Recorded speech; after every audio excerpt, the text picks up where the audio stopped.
Welcome to the Help Me Abide podcast, a program dedicated to helping you have a closer walk with God by sharing biblical truths and relatable testimonies of women who have overcome. Whether you're a seasoned believer or just starting your spiritual journey, this podcast has something for you. Each episode will supply encouragement and wise, practical advice to inspire and challenge you to abide in the one who has all the answers to life's questions. A woman who abides in the shadow of the Almighty is a woman who lives safe and secure. Sit back and enjoy a few minutes of positive conversation with your host, Jennifer Beal, and friends. Help me abide in the one who has the power. Help me abide each day and every hour. Remind me that without you, my efforts are in vain, so that others will see you. Help me abide.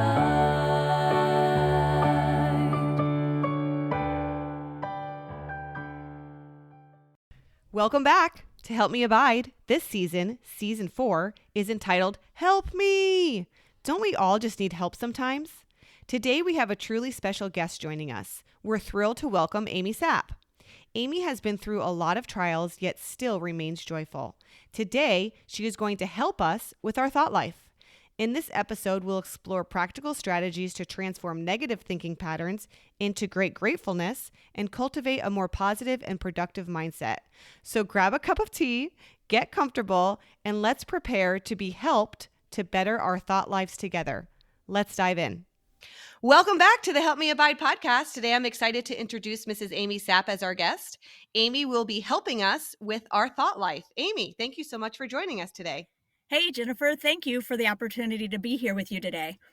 Yeah, I'm excited about this. Thought life is a powerful thing. So let's get started off with describe what your childhood was like. Well, let's see here. I was raised in a Catholic home. When I was about junior high age, my parents ended up divorcing.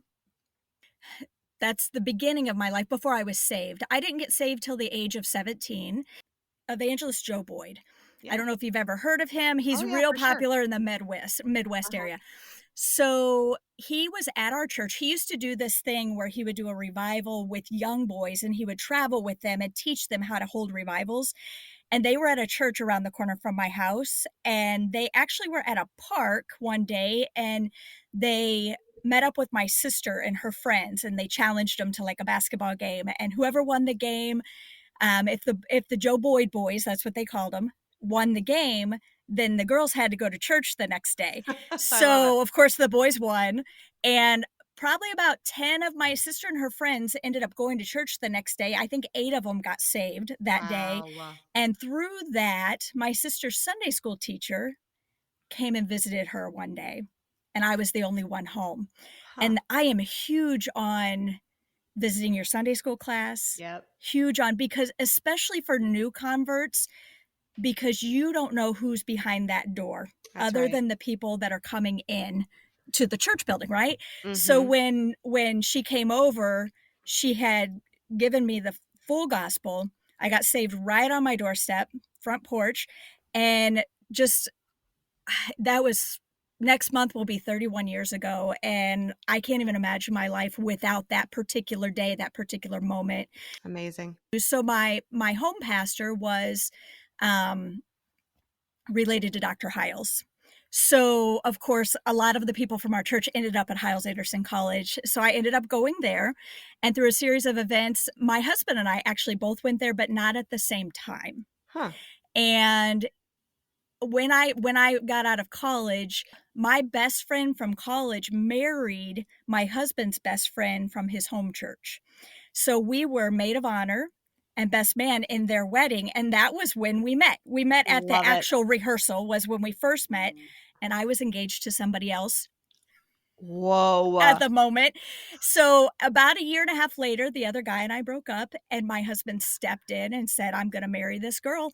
Wow. And I had no idea that he even liked me, because he didn't go towards that because we had I was Sure. engaged. Like, Respectful. right, Yeah. right, right. Anyway, he ended up packing up his truck and moving from Oregon into our friend's home in Ohio, the ones that we were in their wedding. And from there, we dated back and forth until we got married. And this past November, we hit 25 years. Wow. And it's amazing. Just, you look back and you see things the Lord did, but you didn't know at the time what was going on. And it is just like, Exactly. wow, God did that for me, or God did this, and God did this. We have 3 kids. We've got Abigail, who we call Abby. She is a senior at Hiles Anderson. She'll be graduating this May. And then we've got Luke. He is 18 and he'll be going to Bible college in the fall. He's called to preach. He feels like the Lord's wanting him to go youth pastor, maybe eventually pastor long term. And then also my youngest son he'll be 15 next month, and he is miniature version of me. He will go for his driver's permit next month, and that's a little bit scary. Honestly, a little Yes, bit it scary. is. Let's talk about that. Okay, My yeah. son is also going, well, he has his permit, so he's going in for his license test, and I'm not ready for this. Yeah, This is it's my second, weird. but different Yeah, personality, right. My older 2 kids are very, not that my youngest is not responsible, but he Just just different. hasn't. Right, and they're responsible, they're good drivers, and they're cautious, they're rule Mhm. followers. My older 2 are Mhm. rule followers. My 3rd is just like me, little tinge of ADHD, Uh-huh. and he's like party all the time. My Yes. our pastor says, my youngest son's name is Logan, and our pastor says, "Logan makes coffee nervous." I love it. So the driving thing is a little scary with him, maybe High a little bit, energy. yeah, a little Yes. high energy. Yes. Um, and then currently, as far as where we're serving, currently we're at Arnold Baptist Tabernacle. My husband and I serve as the youth leaders there. We have a Nice. great youth group. We've worked with the youth for many, many years, and we just have a good time. We fit in. That's where we serve within our church. Now, I always tell people, before I'm a youth leader's wife, before I'm a conference speaker, before I do radio, before I do anything, I'm a Christian. Amen. That's what I am first. And after being a Christian, serving the Lord, the next thing is I'm a wife, and then after that, I'm a mom, and then everything else falls into place, That's right? right. You have to keep everything in order for it to work properly, right? You are so right, and that is a constant battle for me, I'm not gonna lie, I'm struggling with that right now. I need to get my priorities straight. I I could get understand that feeling. consumed with all the responsibility, and then I get the most important things pushed to the side, and that's not Right, correct. So I need right. to always reevaluate. Exactly. I know if I tend to focus on one of the things, because as women, a lot of times we wear many hats, right? Right. And even so much as being a mom, I'm a mom to Luke and Logan, but Luke and Logan are different people. So it's Yes. put the Logan hat on, put the Luke hat on, and Yes. it's their ages are different. Mhm. Just their personalities are different. Even the way they do school is different. Right. So I can't expect to be the same. I am the same mom to both, but I can't expect the same thing from each of them, right? So true. So true. But I'm going through anyway, that right now because my first is in college and this is a new experience for us, right? So we're okay. learning this whole thing with communication and we have to make sure not to neglect the other two who are still in our home, Yeah, trying to maintain the relationship we have with him. It's a balancing act. it It really is. is. When they're in college, or I'm assuming we're not there yet, but I'm assuming when they're married also, you drop everything. If they call, it's It like, "Oh, 100%. gotta Yeah. go." When Abby first went to college, one of the things we used to do a lot before she went to college, we walked together. Mhm. So I thought, how am I gonna keep this up? So we ended up the first year of college, we would FaceTime once a week and we Mm, would walk. She would love it. walk the lake at the college and I would walk around our neighborhood and we were walking together. Super special. It Super just You special. have to keep that up as a mom. Definitely. I agree with you. So let's back up a little bit. You were talking Okay. about you got saved because your sister's Sunday school teacher came to visit her and you were Yes. there. Love it. Yes. I So was I there. have a story related to that. This was 2 weeks ago. I was going to visit a bus kid who hasn't been to our church for a long time, and his sister was there who has also ridden the bus. But when we were working on that bus route, she was like 4 or 5 years old. So now she's 8, and I got a chance to witness to her. I asked the question between point 3 and point 4. I say, so you have a choice. Would you like to accept Christ or would you like to reject Christ? And she says, oh, I have to reject him. She's 8 years old. And I thought, wow, that's a very peculiar answer for an 8-year-old girl. And I said, why do you want to reject Christ? And she said, well, I'm really bad. So I know that I'm supposed to go to hell because I'm a really bad girl. And I thought, that's also not common because people don't Right. even realize they're really bad anymore. Right. So I got to tell her that in 2020, I witnessed to her mom when she had just come home from jail and she accepted Christ. And even though she has done really bad things, Christ has the power to wash away all of her sins and that she could go to heaven just like her mom. And as soon as I told her that her mom had accepted Christ, she was like, I'm in. I'm in. I want this. Oh, yeah. So she Yeah. got to get saved. I was not going there to visit her. I was not Mhm. going there to follow up on her mom. I was there to visit her brother, and she got saved. So it's important to go It visit. You is. don't know who's there. Right. And I will tell you, okay, so on top of that, they won me to the Lord. Well, my sister and I started going to church with my sister, and it was right around the corner from our house. And my mom was not for us going to the church. We were raised Catholic. So she was Uh-huh. very Catholic.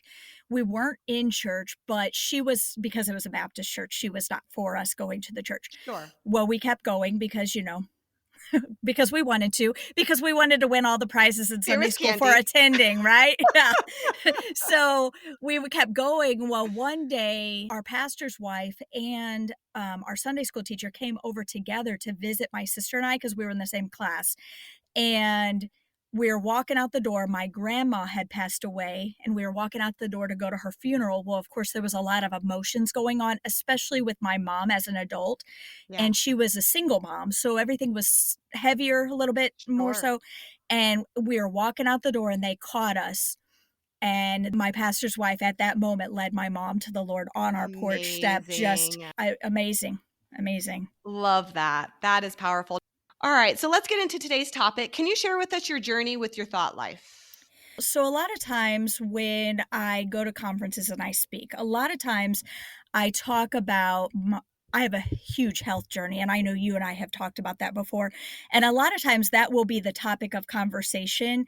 But as I was thinking about my thought life itself, I probably, because I was thinking about my testimony and when I was younger and different things, Uh-huh. and I started thinking about my dad. My dad was in Vietnam, and I don't know if you know Wow. much about things that went on during Vietnam. It was not a very accepted war, and Right.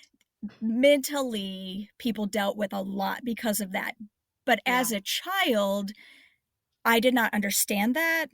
Mm-hmm. And we were not allowed to talk about anything in our home about anything to do with the war or the conflict or anything like that. We were not allowed to. There were certain things we were not allowed to bring up or discuss. Hmm. And over time, now my dad was never he was never physically abusive to us, but there was a lot of mental things that went on, and Sure. it was due to being in the war. Mm-hmm. But I didn't realize that because I was a young kid. And over time, there was a lot of, because my parents ended up being divorced and I didn't spend a lot of time with my dad after they divorced, even as an adult. I kind of looked Mm-hmm. back at that and I thought, you know what? I wish this and I wish that and I wish. Mm. But then what happened, this was not long ago. We have at our church, we have a veterans service every Veterans Day weekend. And our pastor makes a big deal about it. And we have the different veterans come forward. And there's a man in our church that served in Vietnam. And I knew that, but I never really thought much about it. It was just kind of like I knew it was in the back of my head. And then one day he went forward, and him and his wife don't have any children.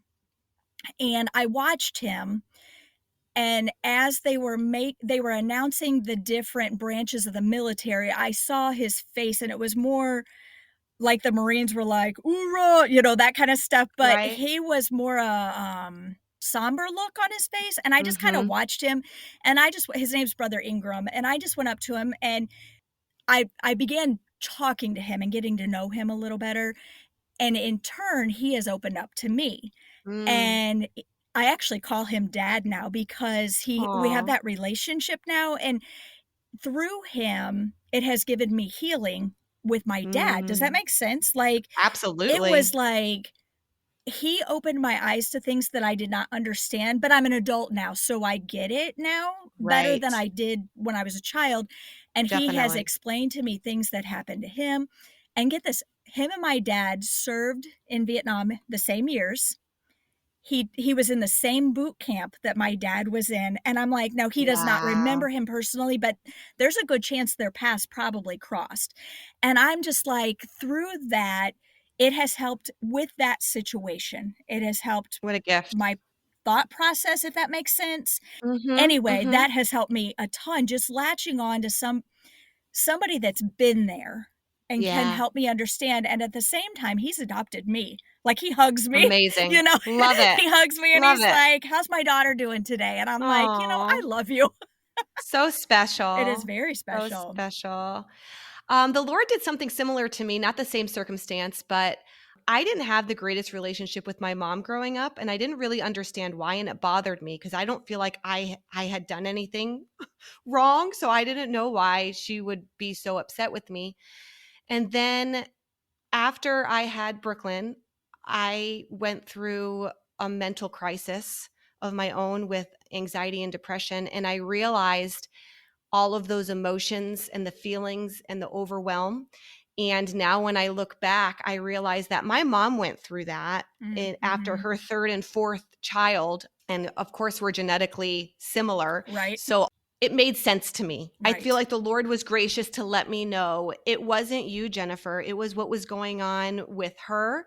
And it allowed me to forgive her at a deeper level, if that makes right, sense. Does right. that make sense? Yes, oh, yeah, Because, like you're saying, as adults, you could look back and be like, "Oh, mom, I'm so sorry. I wish I would have helped you more. yeah. I wish I would have knew what you were going through, and Well, now I now do." I'm looking at my childhood. Okay, so he had 5 college degrees. He was incredibly smart. Wow. Yeah. He he was a chemical engineer. So Oh, so is my dad. he had an awesome job, and Yeah. he literally financially, he took care of us. And I mean, we were well taken care of. I mean, we took big family vacations, and why can't I think on those things instead of Right. the other? But as a child, you don't think like that. I think the Lord takes the blinders off, and gives you wisdom Mm, as you get older. And I'm like, yes. my dad was saved, and he passed away in 2004.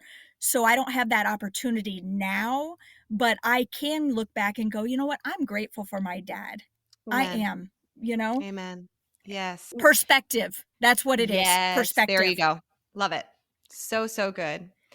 So, what are some daily habits or routines you recommend for cultivating positive thinking? I know you've heard this before because this is common. A lot of times people will say, my catchphrase is choose joy. If you've ever heard me speak, or if you've heard me on the radio, or if you've seen my stuff on Facebook, Helpers of Joy, everything is choose joy, choose joy. Do you know, and I know you know, but everything we do requires a decision. Everything. Mm, You decide whether you're going to hit the snooze button or not. You decide if we're going to do this podcast today or not. You decide what you're going to eat. Everything you do is a decision. And mm, through that, when I think of the word joy, and I know many people know this, but the acrostics of joy is Jesus, others, and then yourself. It's putting the Lord first, everybody else, everybody, and then me. Amy Sapp goes yeah. last. Mm, And I think through that, I think you can't think about that without having positive thinking, honestly. mm, If you're following those guidelines of just the simple acrostics of joy, you can't not think positive. yeah. Yeah, that's great. That'll preach right there. Preach! Yes! Say it again. Louder for those in the back. Right.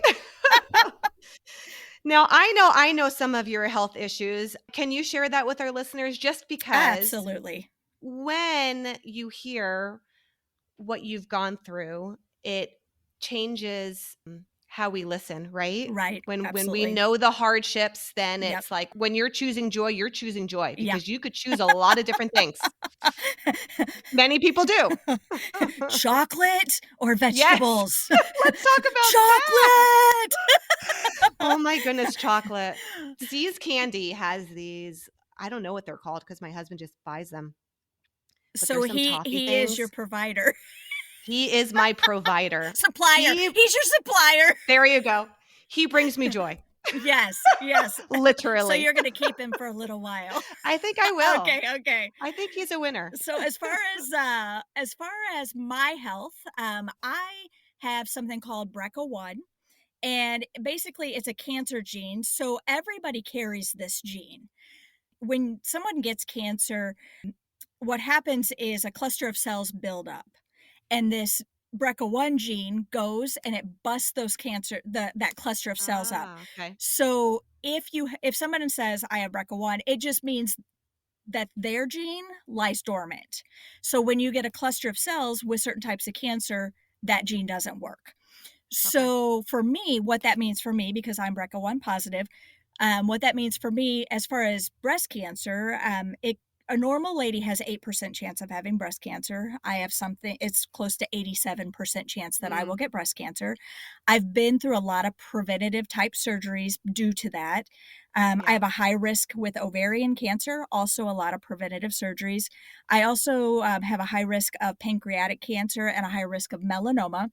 So I got diagnosed in 2015. So in the past 10 years, I've had many surgeries and I've dealt with different things.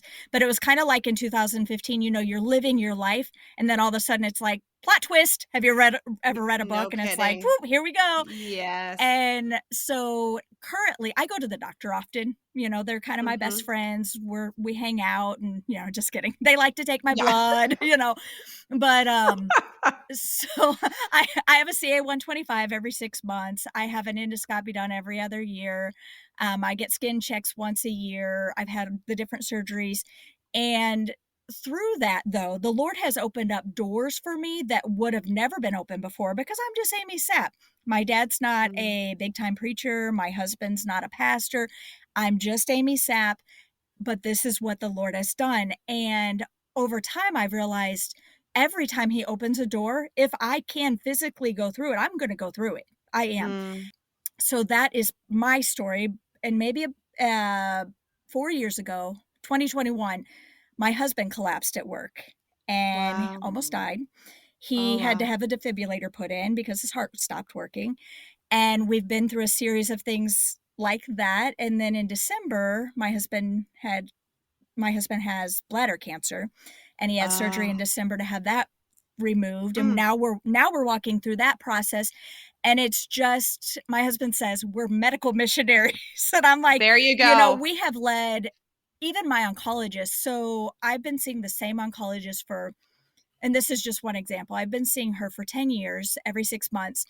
And the first couple times I cut up with her. I go in and I become her friend. Like, I'm going to become her Mhm. friend. I sit down and I ask her about her family and how she's doing and Mhm. things like that. Mhm. And then what has happened is over time, she's comfortable with me. And then I lead her to the Lord. Why not? Praise God. She's a doctor. Mm. She needs to be saved too, right? Just like anybody Amen. else. Amen. And through that, I do a radio program for Faith Music Radio, and I have cards that have my picture that talk about the radio program, and she has that on her bulletin boards, like tacked to her bulletin board, and she'll go, "How's your radio program doing?" And I'm like, she just thinks it's great. Like, I do all this stuff, Aw. and the Lord has opened doors to see people saved because of that. Mhm. And if I chose to sit and cry and sulk, and I will tell you, there are times that is appropriate, Mhm. but if I wake up and I'm crying every single day because I feel like my life is ending, I've got this, what's going to happen to my kids? My kids are going to Mm. go, "Oh, I'm basically setting the tone for my home because as women, we're Right. spirit leaders. Right. If I'm depressed, my husband's going to be depressed, my kids are going to be Mhm. depressed, And I don't want that. And I know Yeah. that doesn't please the Lord. So if I get up and I'm just like, okay, today is the day. What can we do for the Lord today? And how can I make somebody laugh? You Yeah. know, just eh, the Lord's given me a natural funny bone. Mhm. Things are funny to me that maybe aren't funny to to the normal Mhm. person. But by the way, being normal is highly overrated. Yes, I agree with that. And what is normal? Normal is really, what is normal? I am Trying to be like everyone else, I think. right, That's what right, I think right. normal is. Anyway, so I have more fun than the average person, and I just go with it. Honestly, I go with it Mhm. and try to be as open as I can be, because more than likely somebody is going through something very Yes. similar that I've been through, or if they're not going through something similar, there might be a application to what I'm going through that might help them. Mhm. And Sure. if I can help somebody else, that's what I'm here for. Amen. So, so, so good. My sister-in-law, Carrie, has the BRCA1 as well, so we know a little bit of your journeys. It's a journey, It is and a journey, and it's scary at times. It is honestly sure, scary at times, but, sure. you know, just have a good God's good, yeah, God is always good. and there's a purpose. Yes. There's a As purpose. long as I'm upright. The teenagers tease me because I just had a birthday, and they'll say they don't wanna ask me my age, right? Because Uh-huh. I'm old. I'm not older, but I'm older than they are. They look at me and go, Okay. "You're old," right? Sure, sure. And so I'll say, "I'm happy about my age, because if I was not the next age, the only other alternative is not Right? to be another age." That's it. That's it. We're celebrating birthdays We're around here. partying. Let's Yes. go. That's awesome. Oh, Can you share any techniques for replacing negative thoughts with more constructive ones? I do have this technique I like to share every now and then. We all have somebody that's going through something, right? Mhm. And if you have a friend that's going through something close, they may reach out to you, because everybody needs somebody to talk to. Mhm. Sometimes it may not even be venting. Sometimes people need to share something with somebody that doesn't know them, or that doesn't know this Right. whole situation. They just need to talk it out. And I've been there Mhm. too, right? So I have this technique that I use. I call it the ABC method. And if you're listening and you're a close friend of mine and you've contacted me about a problem, you know, because I probably have walked you through this before. So, what I do is if somebody contacts me, I will say, okay, all right, because they know I've went through stuff too before. And I'll say, let's use this method and let's see what we can do for other people, because it is all about others. If you can get their mind off of what they're going through, it is going to help them 100%. So, what we'll do is every day for 1 month, the first day, we're going to take two contacts under the letter A in our phone, and we're going to Wow. text them. So, I will text two, she will text two.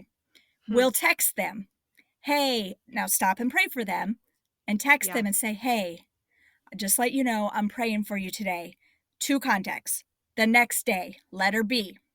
We're going to Mm. go two contacts from letter B. I'll do two and you do two. And I do this every time with them. And after about day 4 or 5, they start texting me and they go, wow, that person needed my text, or wow. And it all of a sudden changes from, look at me and I'm going through this, to, wow, this person needed me, and look, and now they're communicating with other people. And it's Love it. this, I don't know, the Lord gave me that technique several years ago, and I have used it several times, and it is just pump, pump, pump, pump, pump others, and it turns around and encourages your heart, right? And a lot of times Yes, I'm trying to help somebody else, and it ends up helping me, totally. right? So there's this quote, and I don't know it. I read it at somebody's house. It was Carrie. It was Carrie's house. And I have asked her since then, and I can't find it anywhere on the internet. But here's the truth of the quote. It says, "Yell out praise and receive echoes." Mm, I love that, and that's exactly what you're saying to do. Through my prayer list, I text people and I let them know that I'm praying for them.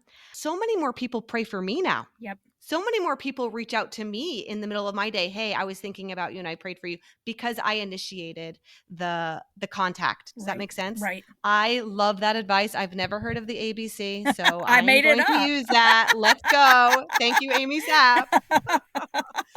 So good. Get your focus off yourself. That's a great technique. I love it.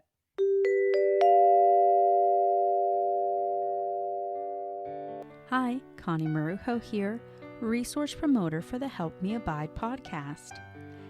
This season, we are excited to give you an update from our missionary wives from season 1.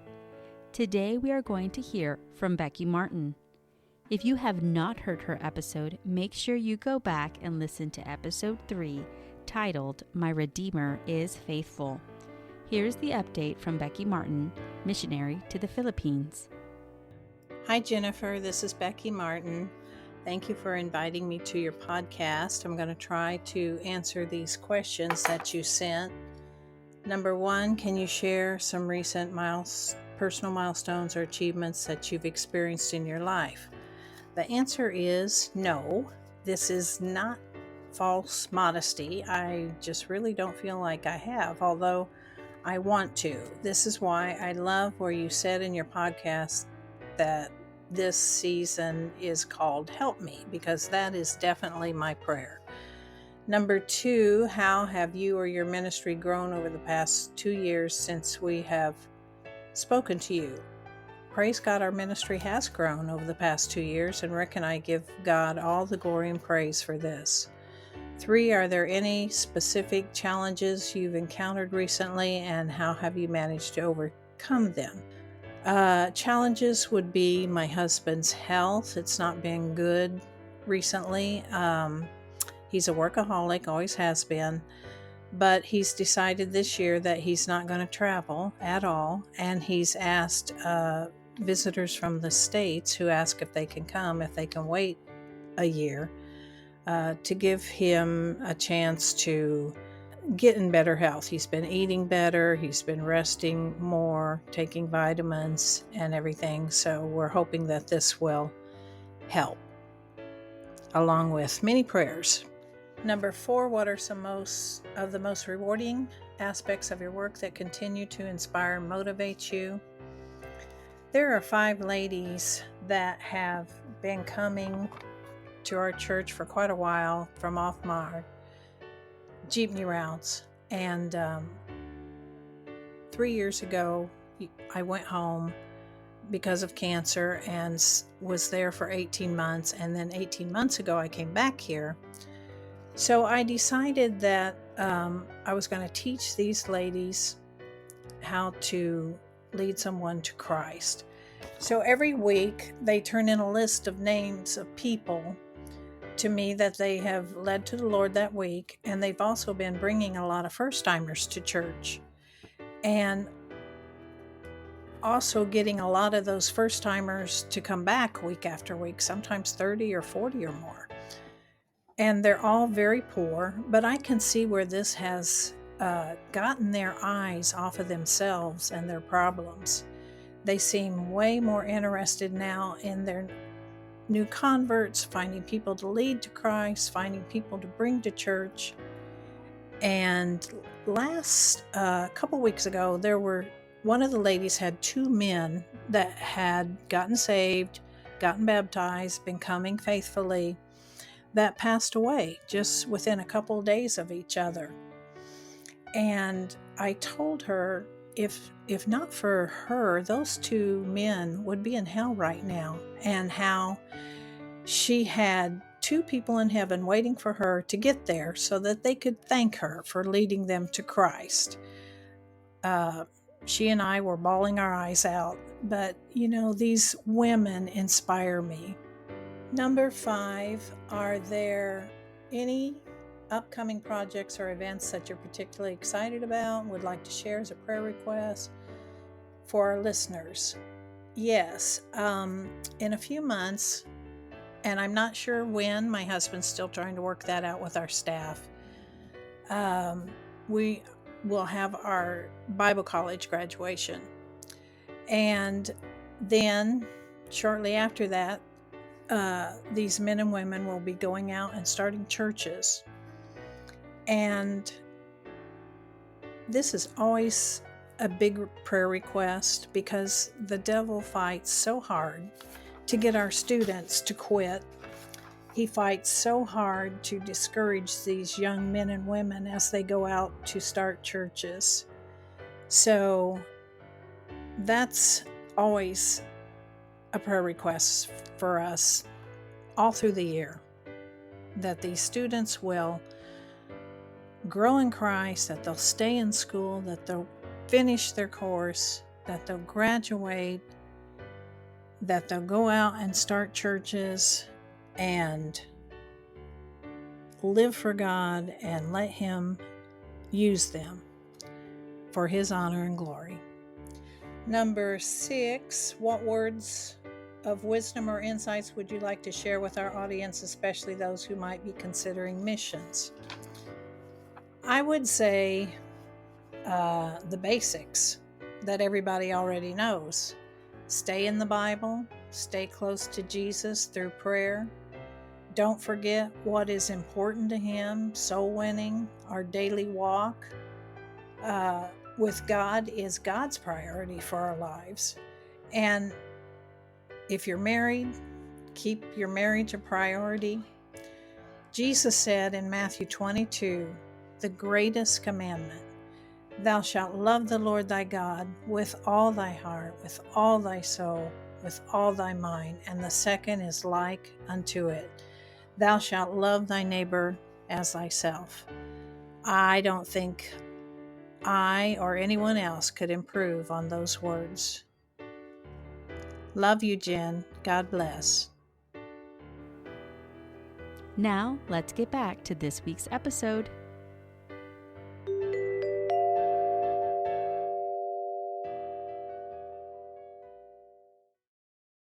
What role does gratitude play in shaping our thought patterns, and how can listeners incorporate it into their lives?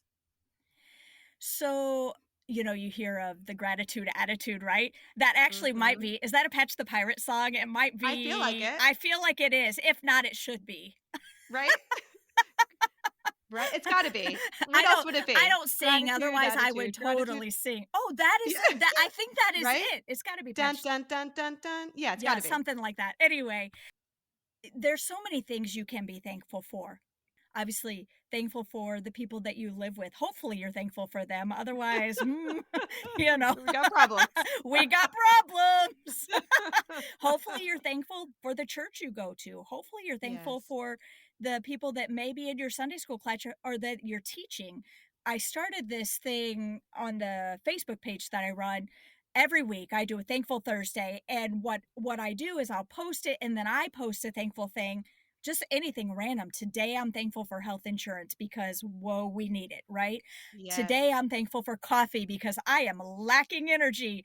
Today I'm Right. thankful for Logan because he made me laugh today. Mm. Today I'm thankful for Luke because he's 18 and he left a love note in his schoolwork for me to check. Aw. And just everything. I'm thankful for the clothes that I wear. Yes. Hallelujah. I'm thankful for just friends. Like the Lord Mm-hmm. has blessed me with so many good friends. And there's just, I think the attitude there. Now, if you don't have that attitude, I could see where it would be spiral out of control and just poor me. I can't believe that kind of stuff. Mm-hmm. But if you go there, that will lead to depression. I guarantee Mm-hmm. it. Anxiety, depression, all the Mm-hmm. stuff that you don't want to be any part of. Right. and and it's a real thing. That is a real thing, Sure. by the way. But Absolutely. um I think just having that attitude of gratitude, Mm-hmm. you know Definitely. And doing it on purpose, like you're saying, right, forcing right. yourself. It's Thursday. I'm going to force myself to think of something that I'm thankful for today. I'm grateful for today. Yeah, yeah.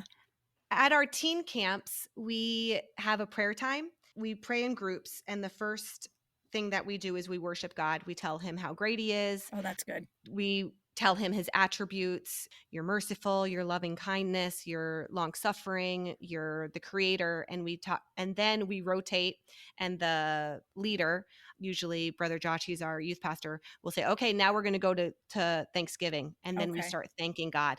And it's one of my favorite things about camp, because you hear these kids be thankful, Yeah. because Right. it's not natural. Right. It's not natural for teenagers to be Right. thankful. Right. It's natural for teenagers to be all about themselves, but to hear them, right? Yeah. Humanity in general, let's be honest. They're worried about their hair. Yes. And we could be like, Yes. just be thankful you have hair. Exactly. Yeah, right. Exactly. No, I get it. And it has helped me and prompted me in my prayer time too, to be thankful and to force myself to be thankful. Here's a challenge.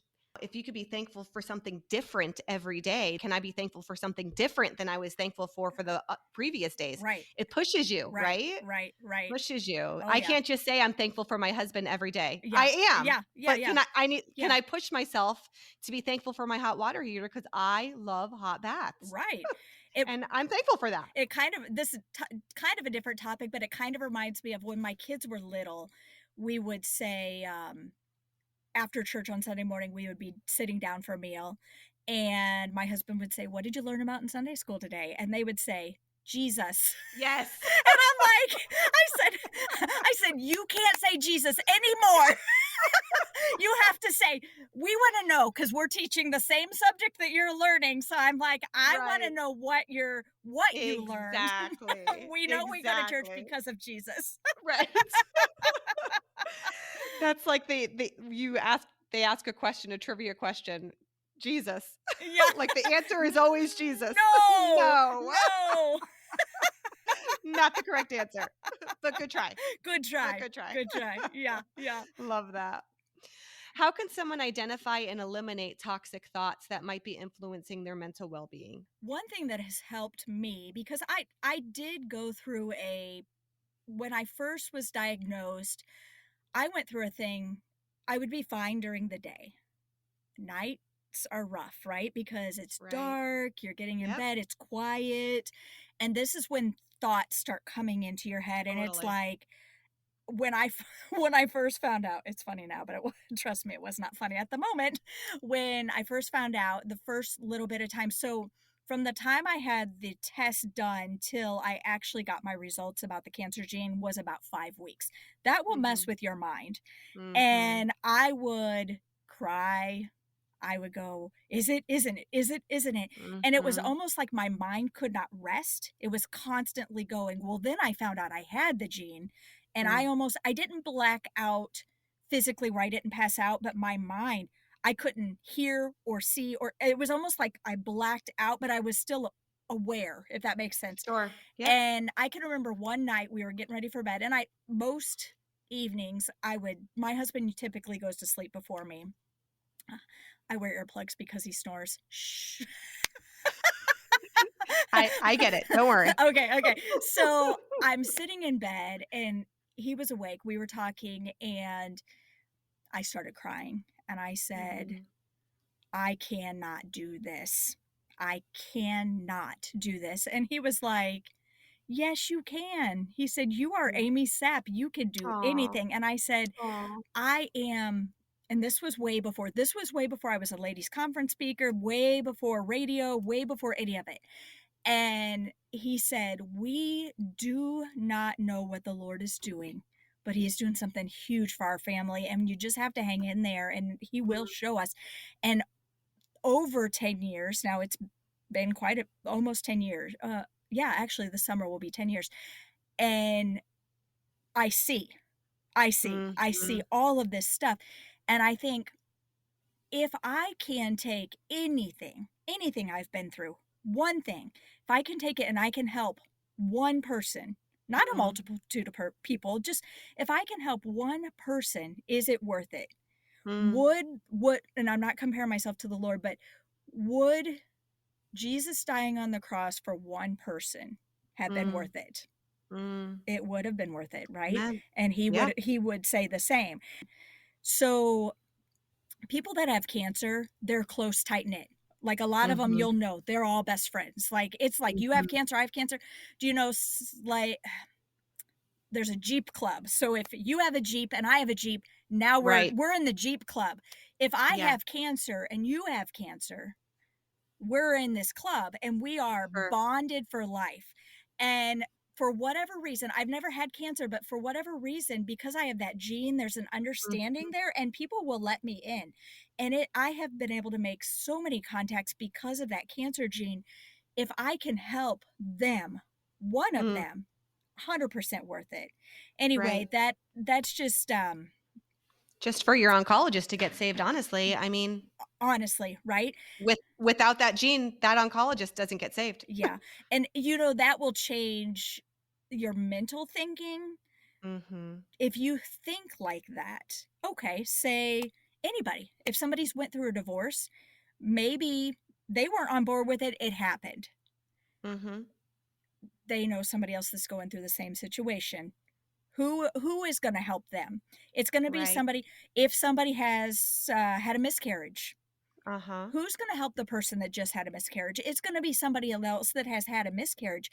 You're right. And it's just, if you can take that, I've been through this. Is it heavy? Yes, absolutely. Is it heavy? Does it hurt? Does it? Yes, it absolutely hurts. Do you cry? Yes, I absolutely cry. Is there Mm-hmm. times where it still hurts? Yes, it does still hurt. There's still an uneasiness. Sometimes there's still an uneasiness. Sure.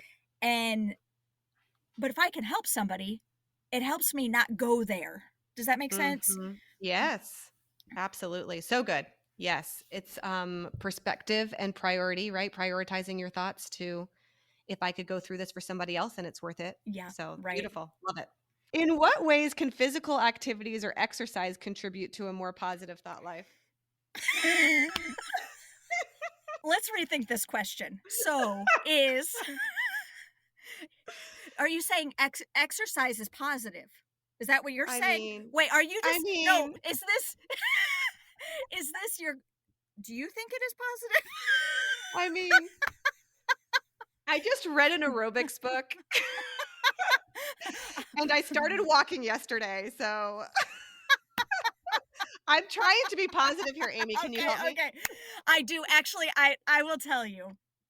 I went through a period where because of all the stress, I was having a lot of I wouldn't say a mental breakdown, but it was like foggy brain. That's what it would Yep. be like, foggy brain. And I talked to my oncologist about it because I was like, do I have cancer in my brain? Because Right? it literally felt like my brain was mush. So I I've was been there. like, what is going on? Because this is Mm-hmm. not me. Because usually my mind is pretty clear. Mm-hmm. And if not, I just drink more coffee and boom, there we are again, right? I just Yeah. have to dig for Yeah. it. But I was like, what is going on? Because I literally it felt like you could put your hand inside of my head and squeeze it. It was mushy. Mm, And she had told me, you have got to get where you're not thinking or doing. You've got to get where mm, you're not on your phone. You've got to get where you're not around people talking to you just for 30 minutes a day. She said, that's mm, it. She said it could be, she was like, take a walk. So, what I've been doing is I've been taking a walk. I don't listen to the radio. I mm-hmm. don't bring somebody with me. And Mm, I am a people person. So, I love being around people. If I could choose something, I would be around people all the time. But yeah. sometimes even extroverts have to have that Mm-hmm. time where it's a clears your head a little bit. So I'll take, whether it's a walk around my block, it might be a 2 mile walk, it might be a half a mile walk, depending on what's going on that day. But if I take a walk, not only do I feel better physically because that energy builds up and it kind of gives you more energy, but Yes. it also clears my brain. Okay, so if one of my kids is stressing me out because I homeschool, and it's Mm-hmm. like, oh, why are they not getting this? Because I can see it like it's black and white, and they're going, what? And I'm like, I'll be right back. There you go. Anyway, I do think getting out and moving and exercising without anything else going on, no earbud in your ear, nothing, Mm-hmm. and just focusing, talking to the Lord, Yes. Being in nature, being in seeing his nature. creation, fresh air, it's Yeah. all positive. I agree. You made me laugh because Because I'm when Amy I was Sapp. because you're Amy Sapp. When I was younger, my dad took a lot of walks, and I thought, wow, my dad is really full of character Yeah. to want to exercise all the time. No, I think he was like frustrated. Probably. I need to go I'll be back in a half hour. Can I go? Can I go? No. Yeah, no, this is my time. Yeah. Yeah. I'm praying. Yeah. Yeah. Hilarious. The things you learn when you grow up, right? Yeah. Oh, yeah. How does connecting with others and building strong relationships influence our mental outlook and thought patterns? So outside of my own personal family, I would say my husband and my kids are my very best friends. I spend the most time with them. They drive Yeah, me nuts, but I love them anyway. same. I didn't put this in the first part of my testimony, but towards right before I went to Bible college, I ended up living with my pastor's family for just a short time before I went to college. Uh-huh. And when I did, I saw some behind the scenes things within my pastor's family that a normal church family does not see. Mhm. And what happened was I went to Bible college, and when I was at Bible college, I made several friends. Well, then I got out of Bible college. Some of my friends had become pastors' wives. I kind of had an insight as far as the pastor's family within their home. Mhm. I was 17, so I was pretty much an adult. Mhm. Now, if you ask me if my 18-year-old is an adult, I will say absolutely not. I He is not. know. You're not an adult until you can. Okay, quote me. Are you Okay. ready? Okay. You're not an adult until you can afford to live on your own. Okay. I like it. I like this. Okay. I'm going to use that. Okay. That's what we tell our teenagers at church too. And that's not like I work at Ross 20 hours a week, or I work at Hobby Lobby for 15 hours a week, or I work at Chick-fil-A for 30 hours a week. Right. No, it's like Are you you can paying pay your your own mortgage? bills. Yeah. Yes. I'm like, my house costs more than what you make. Exactly. But anyway, so I felt like I had a little bit of an insight, and then I had these friends becoming pastors' wives, and I thought, people don't stop and think about this, but your pastor's wife is human. Yes. And another thing is, your pastor's wife is not the same as another's pastor's wife. Everybody has, just like you and I are not the same. We are both Christians. We both love the Lord, but God made us all different. Mhm. So, including your pastor's wives. Mhm. And that goes for if you have a pastor's wife and then you have another pastor's wife come into the same church. They're two totally different people. One may Right. play the piano, one may not. One may want to work in the nursery, one may not. Mhm. You can't expect something out of somebody that is a different person. Yeah. And so what I did was I decided I'm going to take this list of people that I knew that had become pastors' wives, and I was going to start encouraging them. That was right after I got out of college, like probably 28 years ago, 27 years ago. And I have taken this list, and the list has grown. It's probably 400 pastors' wives now. Wow. And I pray for them each weekly. Mhm. And not only do I pray for them weekly, but I try to text each of them every week a different encouraging. It might be a song, it might be a verse, it might be saying, hey, I'm praying for you. I want them to get something from me when they might be getting somebody texting them going, hey, I'm not going to work in the nursery today because so-and-so is working in the nursery and we don't get along. Silly stuff Right. like that. Right. Or I can't believe what your husband said on Wednesday night, so I'm not coming to church today, just so you know. And okay, her and her husband are one, but she absolutely cannot control what comes out of her husband's mouth. Right. Right? Right. Same with me and my husband. Like sometimes I see my husband do something and I'm like, what? I'm like, we are not one right now. Yeah. Taking a break. No, Yeah. just kidding. But anyway, I thought, through this, so I started encouraging these ladies, and it grew and grew and grew and grew. And I would get people going, hey, I have this pastor's wife. Would you be willing to, I have a friend that's going through something. Would you be willing to add her to your prayer list? Or would you be willing to? And I started this, well, it started small and it grew and grew. And I've divided it up over days now because that can be a lot, right? Yeah. And, but it's my ministry. It is Love a it. ministry that I do that I've been doing for years, but So through good. that, I encourage, but that network of ladies have become my best friends because I pray for them. And when you pray for somebody like that, you begin to love them. Oh, yeah.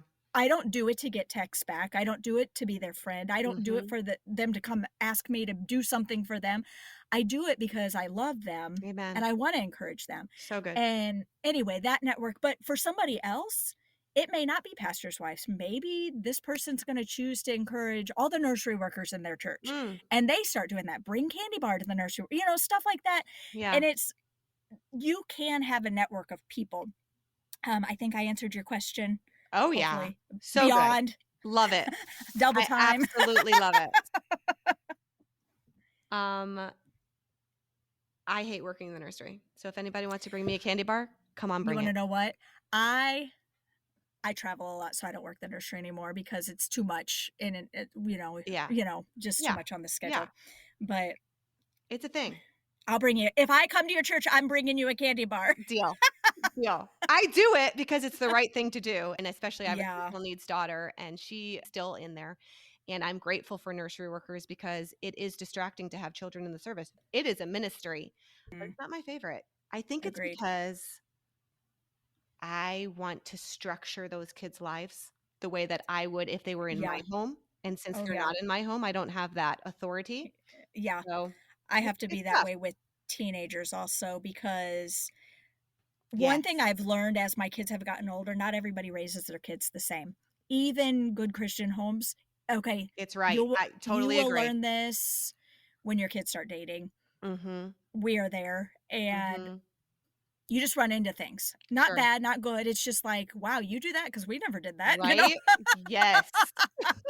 Yes. I'm like, your parents are strict. Yes. I realized this the first time when we were serving in Africa. We had a team of many missionaries and we're all raising our kids there. And I thought, we went to the same college. We got the same Right, training right. and we do not do it the same at all. It's just wild, Yeah. Oh, It's yeah. very interesting. Very Yes, interesting. agreed. Okay, on to the next question. Our podcast verse is Psalm 91:1. He that dwelleth in the secret place of the Most High shall abide under the shadow of the Almighty. What verse has helped you abide in the secret place? I'm gonna share a verse with you, but first of all, I want to tell you something about Psalm 91, or the whole chapter, Psalm 91. Yes. I there was a time period in my life where I went through something very traumatic, and there was another friend of mine that was going through the same thing. We were kind of battling this together, and we had decided we were going to memorize that chapter. Mm, And each week we memorized a verse and then we would report back to each other, and love it. we were adding verses. So by the time we were done, we could say the whole thing. Yeah. And that probably carried me through that entire time. Mm, I'm just yep. putting that out there. But So in good. in reference to your actual question, one of my very favorite verses that reminds me of just being in the Lord's care, or um, abiding in that secret place, is Joshua 1:9. It's one of my all-time favorite verses. The Bible says, "Have not I commanded thee? Be strong and of good Mm, courage. Be not afraid, neither be thou dismayed. For the Lord thy God is with thee whithersoever thou goest." And he's going, have I not commanded thee? mm, Be strong. Like, he's like, are you crazy? I'm mm. here. I'm here. I'm here. You be strong. I've got your back. Great And I'm reminder. like, that verse just, man, it's not my life verse, but it is definitely one of my So top good. favorite verses. Yes, especially because the enemy's one of his major arrows towards me is fear. Yeah. And we're commanded not to fear. Yeah. Yeah. And I think honestly for women, that is a typical, Yeah. Attack. that is Yeah, attack. Yeah. Yeah. definitely. Definitely. So good. Love that verse. Other than the Bible, what resource has been the most helpful to you in your Christian walk? Other than the Bible, I would say good, godly Christian music has probably been one of the top things, and also good, godly friends. Mhm. It is so important to, the verse, Philippians 4:8. We Mhm. talk about thinking on these different things. Well, if you have that wall of protection and you just bring in those people that help you think on those things, you're staying within that wall of protection. And I will tell you, with good godly music, it is, me personally, now I know music may not be everybody's thing, but me personally, it does so much for my spirit. I can Definitely. turn something on and it's like, wow, I needed that, or wow, man, that, and it'll get me in a different mood. Like, it'll change Definitely. my mood. And I'm like, if I can just get that music pumping through my veins and just, I don't know, it just spot on. Spot Yes. on. So good. You reminded me with good friends the verse Ecclesiastes 4:9 and 10. Two are better than one because they have a good reward for their labor. For if they fall, the one will lift up his fellow. But woe to him that is alone when he falleth, for he hath not another to help him up. Yes. Yes. Good Yes. friends are there when you, like you said before, Yeah. not necessarily vent, but just talk something out, and for them to give you truth, right? Right. You're Right. down, they could help lift you up. That's what a good godly friend is. And I'm As long as grateful you're that I have those. exercising. If you're not exercising and you fall down, they may not be able to get you up. Take your walks. Take your walk. So good. One So thing I good. was, when just so you know, my life verse is rejoice in the Lord always. And again, I say rejoice, right? And it was Yes. just, I worked for Mrs. Evans, Marlene Evans, when I was in college, and that verse was drilled into my head. And it just is, again, rejoice, again, Yeah. just Yeah. again and again. And when you think of the book of Philippians, I think it is automatic to think about verses about joy, right? Sure. When you think of that book. But, the book of Philippians was actually written in prison. Right.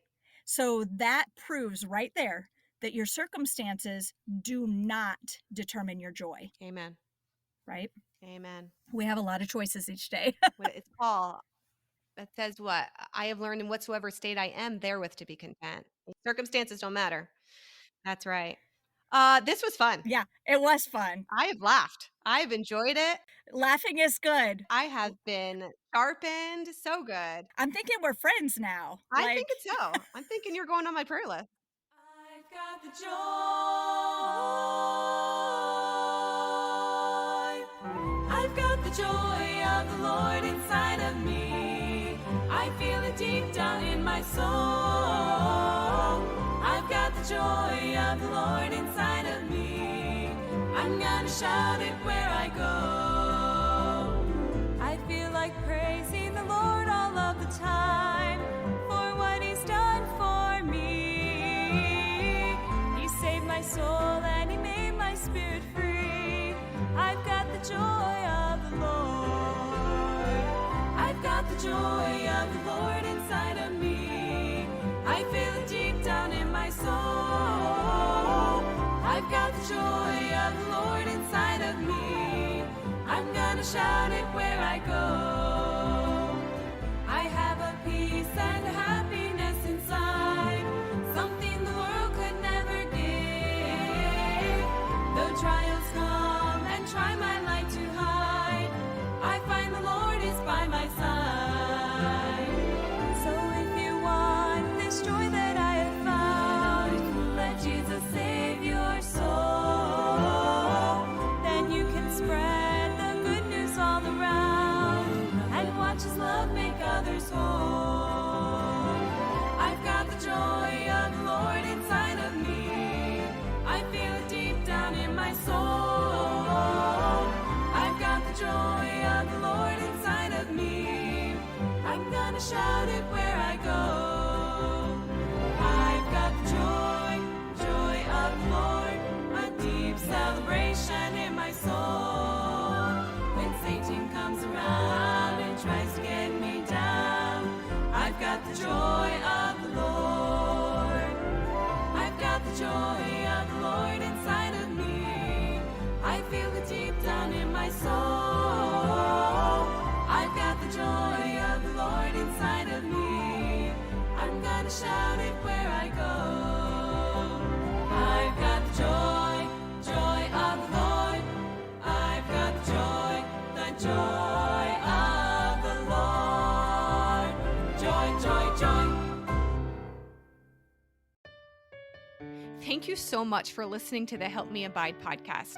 We hope you enjoyed today's episode as much as we did.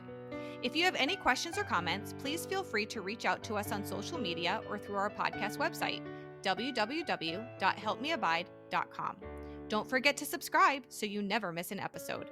The Help Me Abide podcast is a ministry of the Faith Baptist Church of Wildomar, California, pastored by Pastor Bruce Goddard. That being said, it's important to remember that this podcast is not a substitute for regular church attendance. We encourage all of our listeners to be faithful members of a local, independent, Bible-believing Baptist church. My heartfelt gratitude goes out to Mrs. Tammy Goddard, who facilitates the podcast, Lisa Grubb, who expertly directs our social media outreach, Connie Marujo, who tirelessly promotes our resources, and Lindsay Osgood, who provides the perfect musical accompaniment to the interviews. Without our amazing team, this podcast would not be possible. Also, big thanks to Faith Music Missions for allowing us to use their beautiful music on our podcast. Thanks again for listening. We'll be back soon with more inspiring content.